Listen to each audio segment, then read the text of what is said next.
అసలు శాలరీ ఎంత వచ్చినా సరిపోవడమే లేదు. నందు ఇదిగో ఈ మంత్ ఇంటి ఖర్చులకి డబ్బులు. రోజు రోజుకి ఖర్చులు చాలా ఎక్కువైపోతున్నాయి. నువ్వు కూడా ఏదైనా జాబ్ చేస్తే బాగుండు నందు. జాబా?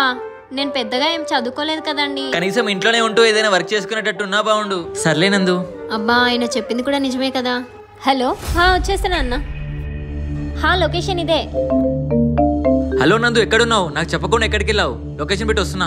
ఇంట్లోనే కూర్చొని వర్క్ చేసుకునే ఆపర్చునిటీ ఉందంటే ఇక్కడికి వచ్చానండి. ఓ మీనాక్షి ఎంటర్ప్రైజెసా? వాళ్ళది గవర్నమెంట్ సర్టిఫైడ్ కంపెనీ కదా? అవునండి. వీళ్ళ దగ్గర 4 ప్రొడక్ట్స్ అవైలబుల్ గా ఉన్నాయి. పేపర్ ప్లేట్ మిషన్, సాంబ్రాణి cup making machine, velvet pencil making machine and sugar cane machine. వీళ్ళే మనకు రా మెటీరియల్స్ కూడా ప్రొవైడ్ చేస్తారు. అలాగే పెన్సిల్స్ అండ్ సాంబ్రాణి కప్స్ అయితే వీళ్ళే బై బ్యాక్ చేస్తారు. అండ్ వీటికి ఎలాంటి ఏజ్ లిమిట్ అండ్ క్వాలిఫికేషన్ అయితే అవసరం లేదు. హ్యాపీగా ఇంట్లోనే కూర్చొని వర్క్ చేసుకోవచ్చు. అండ్ మనం మెటీరియల్స్ తీసుకోవాలన్నా లేదా చేసిన మెటీరియల్స్ వీళ్ళకి పంపించాలి. వాళ్ళకి నవత ట్రాన్స్పోర్ట్ అనేది ఉంది. అండ్ బిజినెస్ చేయాలనుకునే వాళ్ళకు వీళ్ళు ఫ్రీగా ట్రైనింగ్ కూడా ఇస్తారు. అండ్ వీళ్ళే బ్రాంచ్ అయితే హైదరాబాద్, బిఎన్ రెడ్డి అండ్ విజయవాడలో ఉన్నాయి గైస్. మీరు కనుక ఈ వీడియో చూపిస్తే మీకు 10% డిస్కౌంట్ కూడా ఇస్తారు. Contact these numbers for more details.